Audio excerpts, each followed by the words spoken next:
China has identified the cause of the mysterious new virus. Coronavirus. There are fears a rapidly spreading virus has reached Australia. This is a rapidly emerging situation. We now have a name for the disease, COVID-19.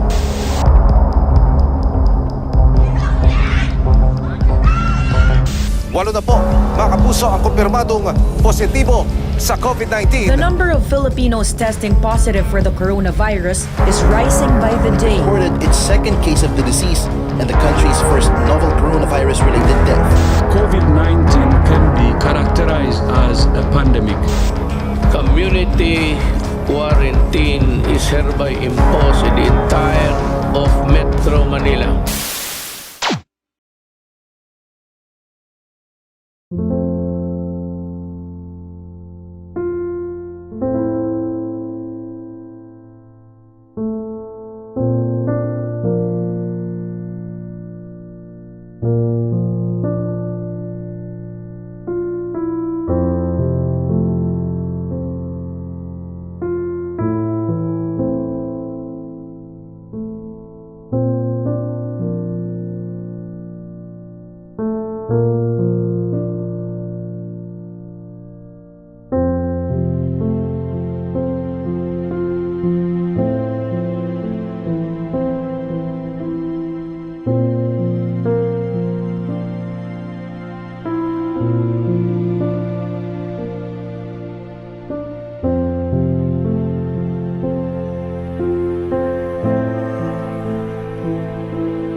The conduct of virtual graduation or virtual commencement exercises is an avenue in celebrating the achievement of the faculty and management for fruitful graduates this year, and so doing, producing a group of professionals in the service to Caraga region and beyond. On the other hand, the conduct of this activity is continuing the tradition of the academic achievements of the students. In this view, providing them the honor and accolades for their achievement. Further, the conduct of these commencement exercises is not only time-honored tradition, but also an instrument in improving community and academic relations. These communities specifically will be recipients of the skills of the graduates, for these graduates will employ the skills they have learned from this university.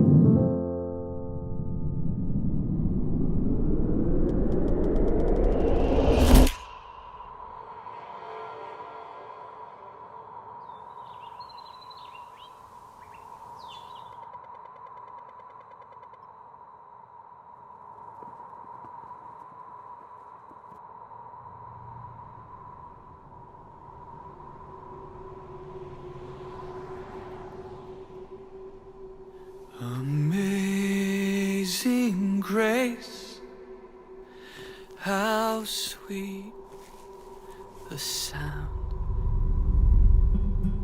我最意的赦免。Fui ciego, mas hoy miro yo. Perduto, 多少。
vast as it poses, SDSSU is never pushed around by the fear of COVID-19 pandemonium.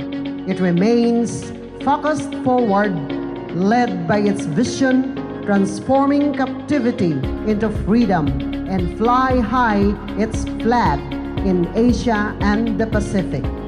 Stakeholders in the global community, the Surigao del Sur State University in its 37th commencement exercises with the theme New Normal SDSSU, keeping the leaps and balance of quality and inclusive education amidst pandemic. The processional.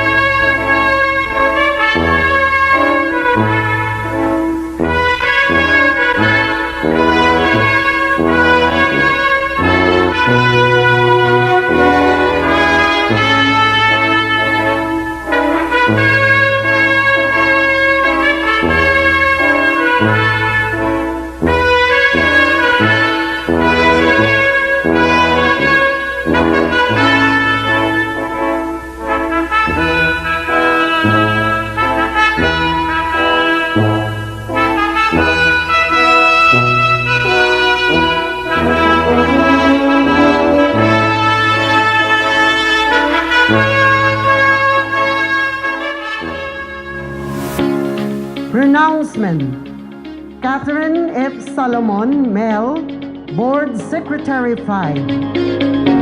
Surigao del Sur State University Board of Regents.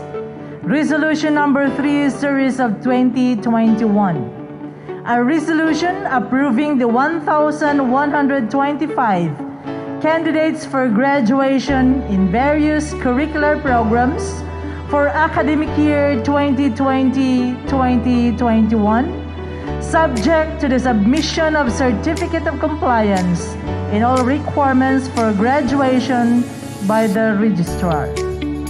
Whereas the 1,125 candidates for graduation in various undergraduate and graduate curricular programs were presented and their documents were evaluated. Whereas the 1,125 candidates for graduation in various undergraduate and graduate curricular programs have complied all the requirements for graduation as certified by the registrar and recommended by the dean. Whereas the Academic Council endorsed the 1,125 candidates for graduation in various undergraduate and graduate curricular programs.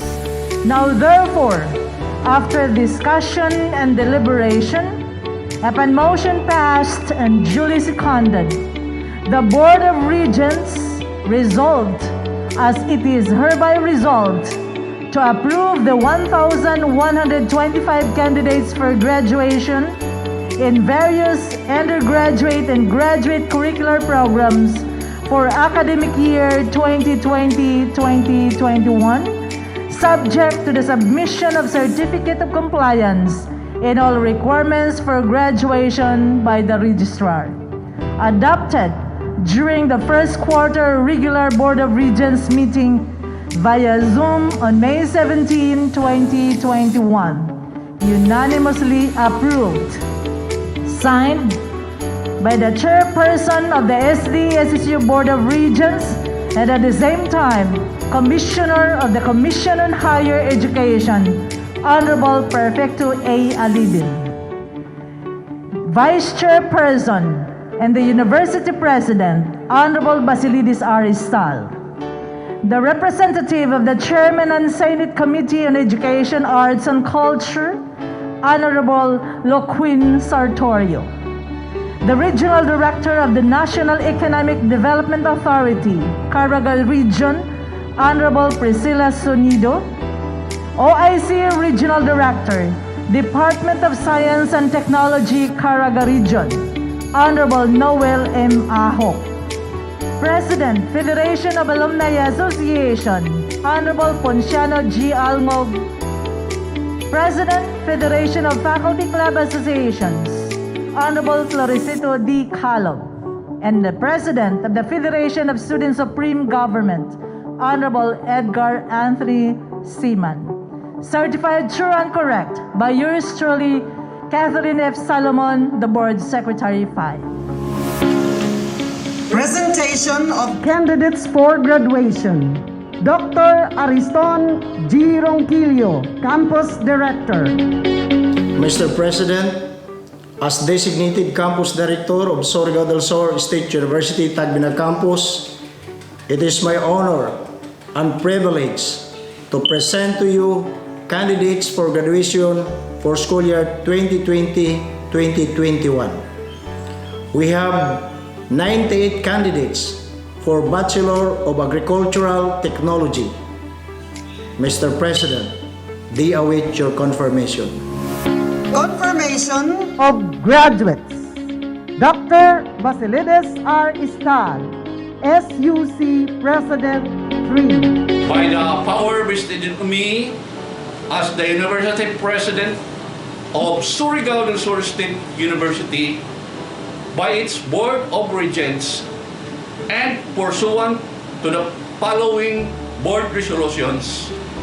As of summer 2020, per Board Resolution number 44, series of 2020, and as of first semester 2020-2021, per Board Resolution number 84, series of 2021, and as of the second semester, per Board Resolution number 3, series of 2021, after having been presented by the respective deans, campus directors, and endorsed by the Academic Council, that you have completed the requirements for graduation in your corresponding programs and degrees. I hereby confirm you graduates. As such, you are entitled to all the rights and privileges appertaining thereto. On behalf of the academic community of SDSSU, accept my earnest congratulations to all of you. Introduction of the commencement speaker by Dr. Florety O. Orbistondo, Vice President for Administration and Finance. My respect to the University President, Dr. Basilides Aristal, members of the academic community of Surigao del Sur State University, the key officials, faculty, staff, stakeholders, parents, and most of all, the celebrated graduates of this revered university. It is with much enthusiasm and honor that I present to you this year's commencement speakers.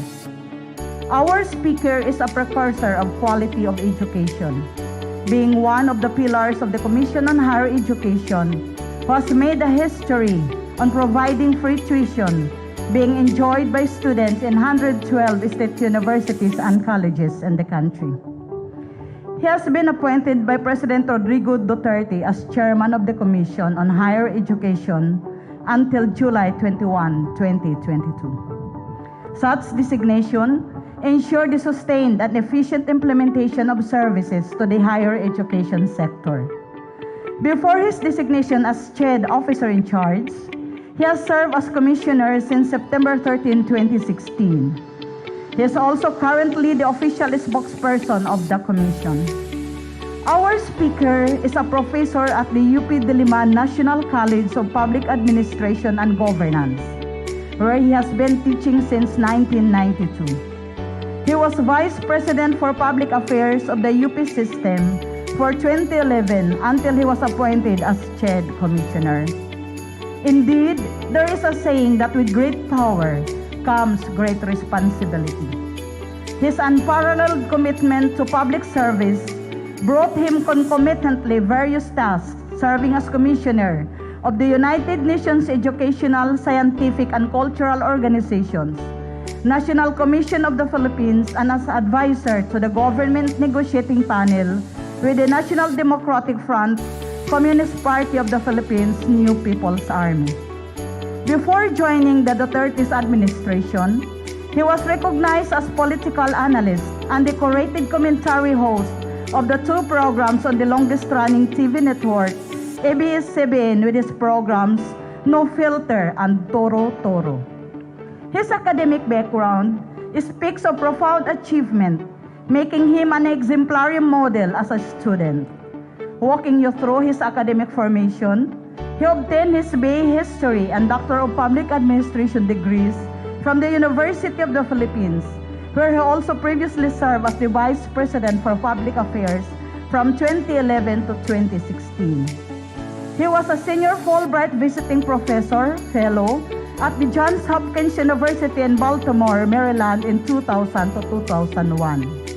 He also specialized in higher education administration at the Rocher School of Education of the University of Southern California as a Fulbright Hayes visiting scholar.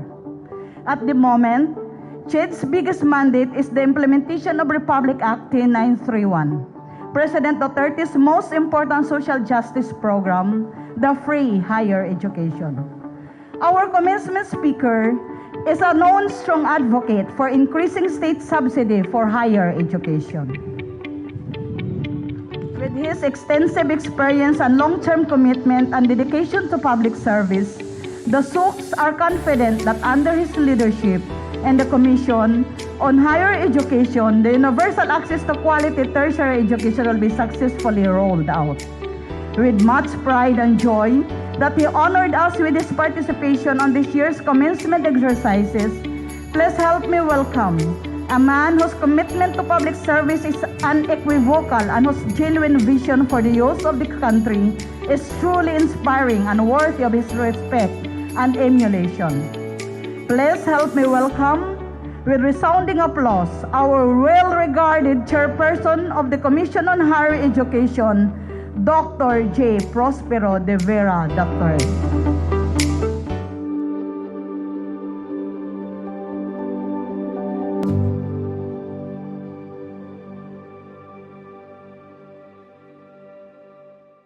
Para sa Class of 2021, isang mapagpalayang araw sa inyong lahat. Hayaan niyong simulan ko ang aking mensahe sa isang mainit na pagbati at pagpupugay sa mga magsisipagtapos ngayong araw na ito. Today, while the situation has somehow improved compared to March of 2020, things are obviously far from how they were before and would probably not go back to the old normal. I understand your frustration of missing a live graduation. Pero saludo ako sa inyo dahil napagtagumpayan ninyo ang mga hamon ng pandemya at naipagpatuloy ang pag-aaral sa kabila ng mga balakid at limitasyon. At ngayon ay mas handa na kayong harapin ang susunod na yugto ng inyong buhay. You and your university were able to courageously respond to the needs of the times, move forward as one, and rise above the challenges.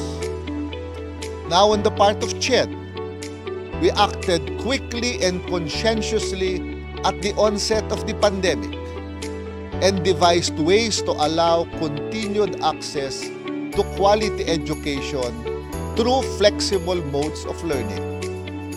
In the midst of the COVID-19 pandemic, we ensured that learning continued by adopting a policy of flexible learning.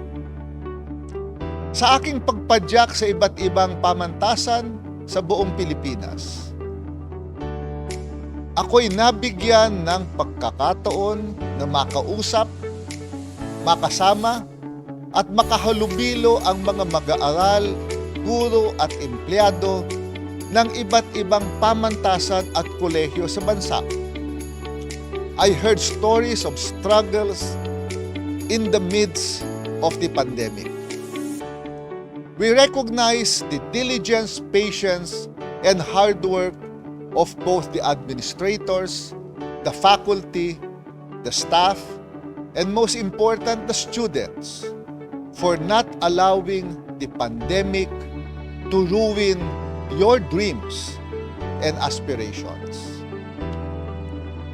Last February 2021, nakilala ko ang magkapatid na parehong tertiary education subsidy grantees sa Tibiao, Antique.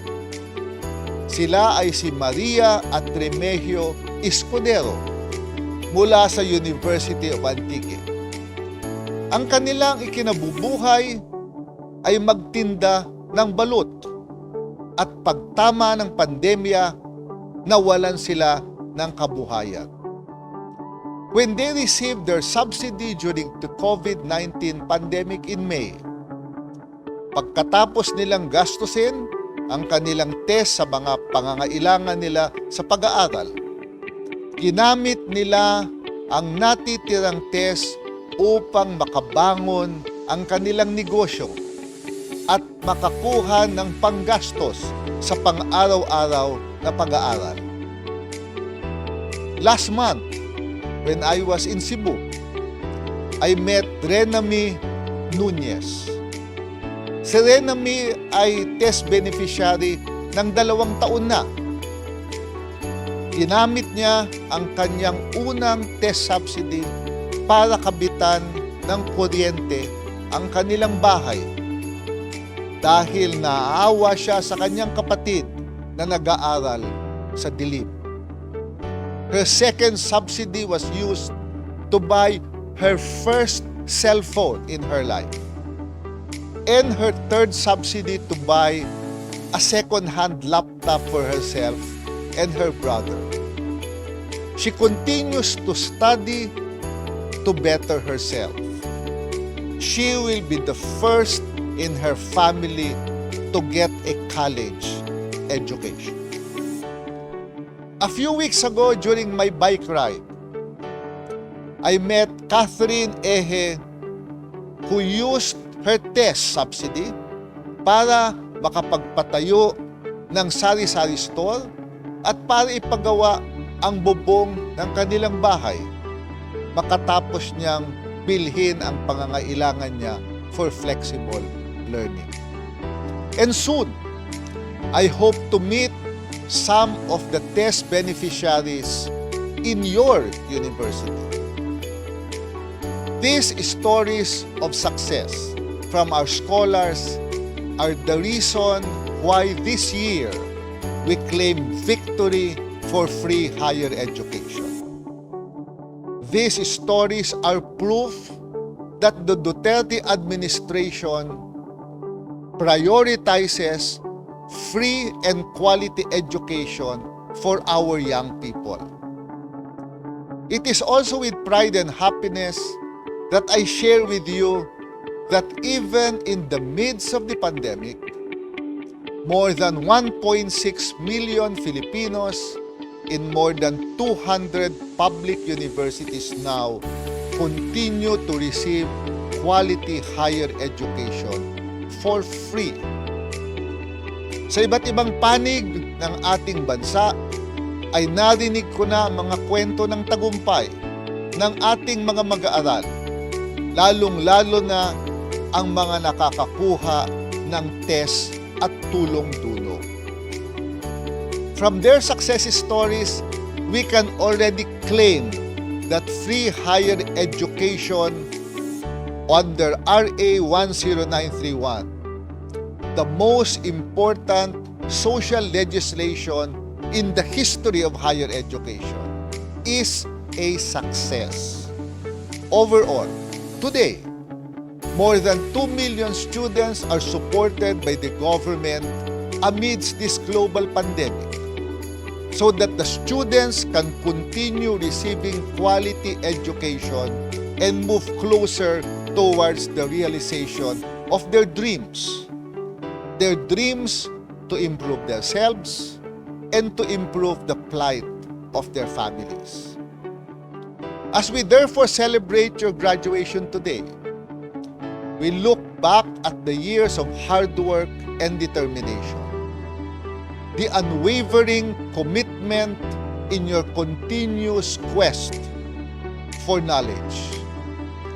Let your graduation remind you of the gains that you have achieved collectively and individually, and the constant push to do better and to better yourselves as you enter the world of work. As you leave the portals of your university, I am optimistic that you will become active contributors to national growth and the competitiveness of our country. You have been equipped with the necessary competencies anchored on the university's core values. And so you must use this to make your distinctive mark in society by transforming lives. Never stop learning and continue to pursue activities that will serve as precursors of discovery to ensure continuous productivity and sustainability for our future generations. Once again, congratulations to the class of 2021. Mabuhay kayong lahat.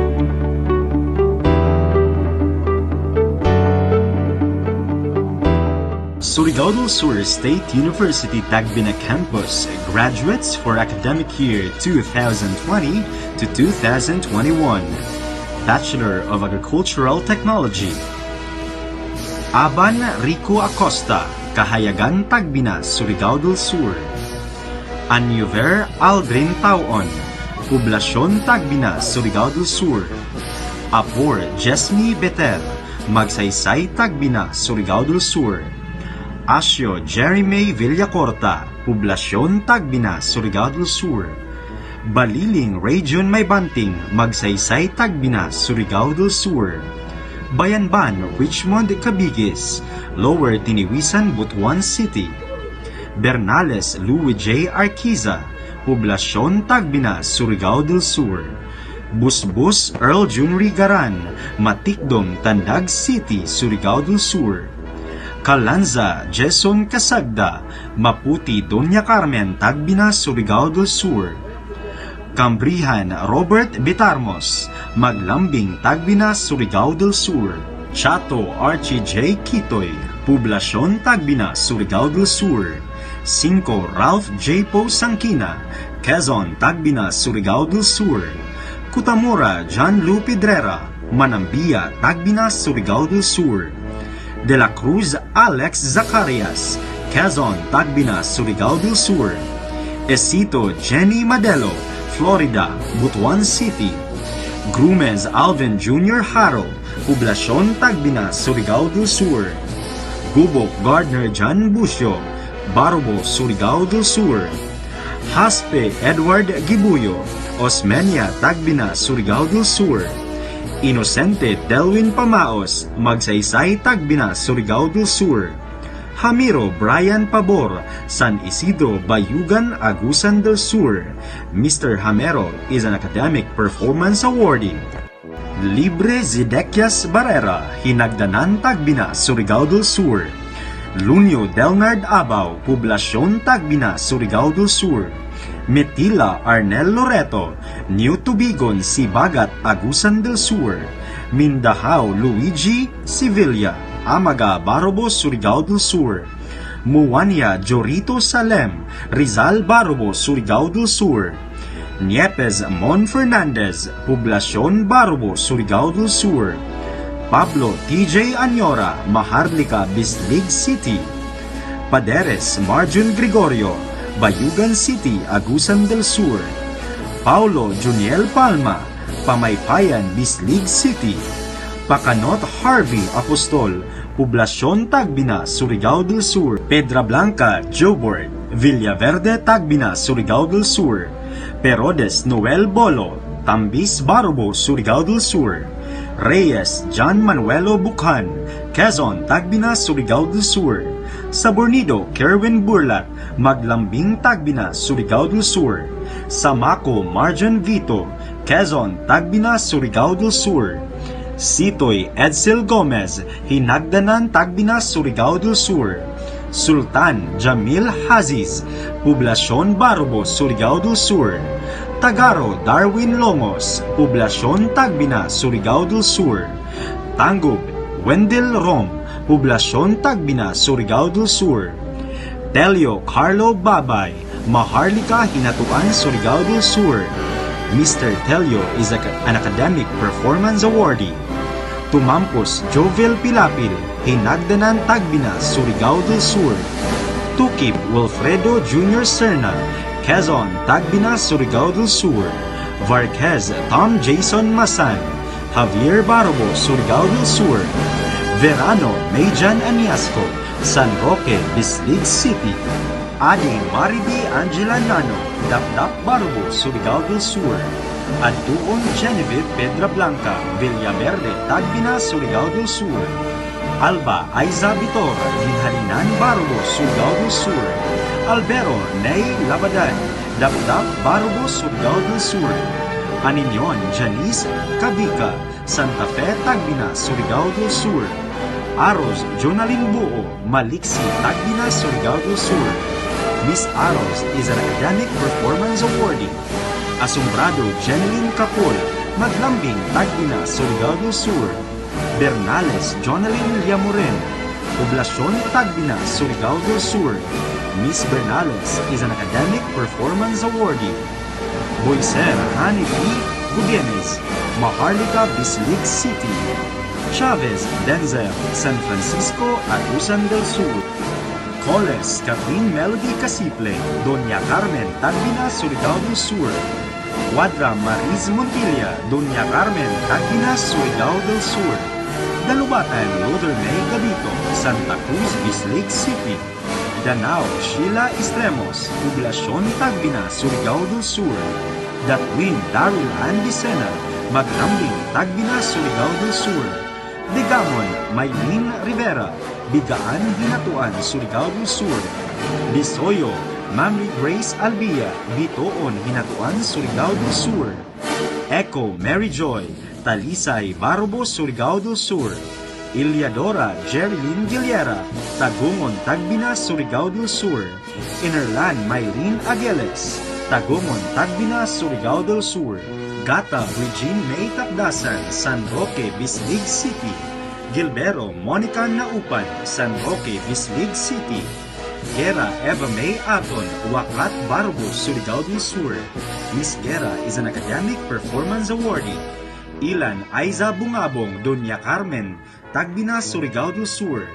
Iyana Baby Jane Carinyote, Maligaya, Hinatuan, Surigao del Sur. Halandoni Jeneth Villamor, Poblasyon Tagbina, Surigao del Sur.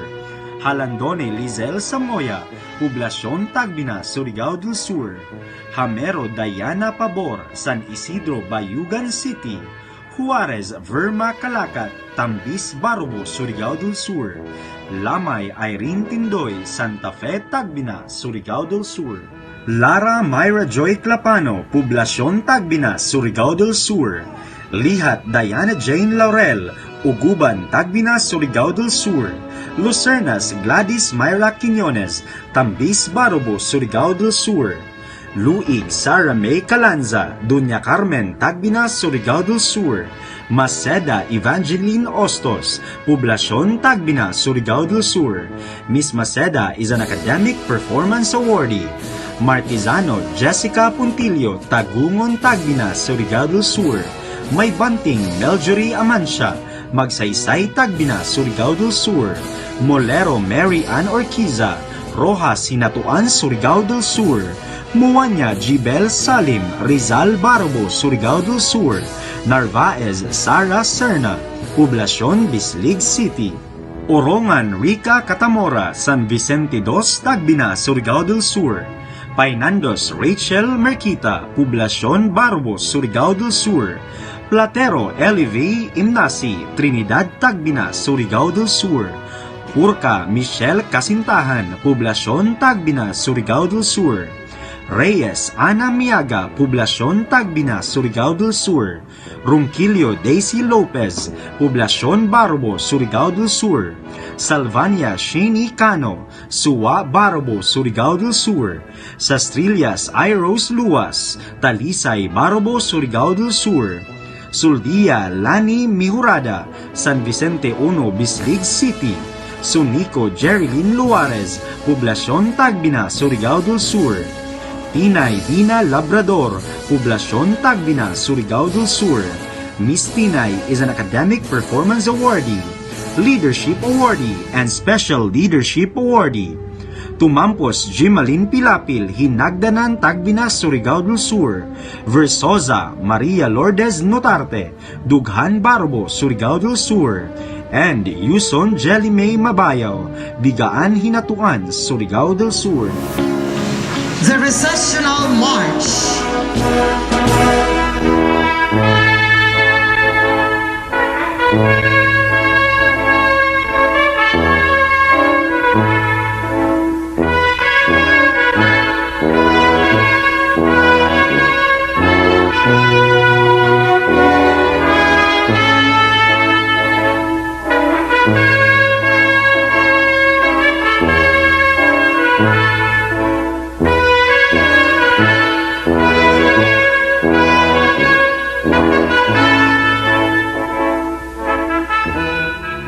Never daunted, always determined for the service of the students of Surigao del Sur State University.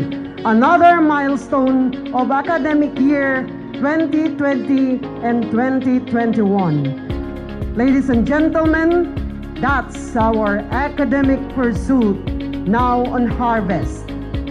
Good luck and stay safe, everyone.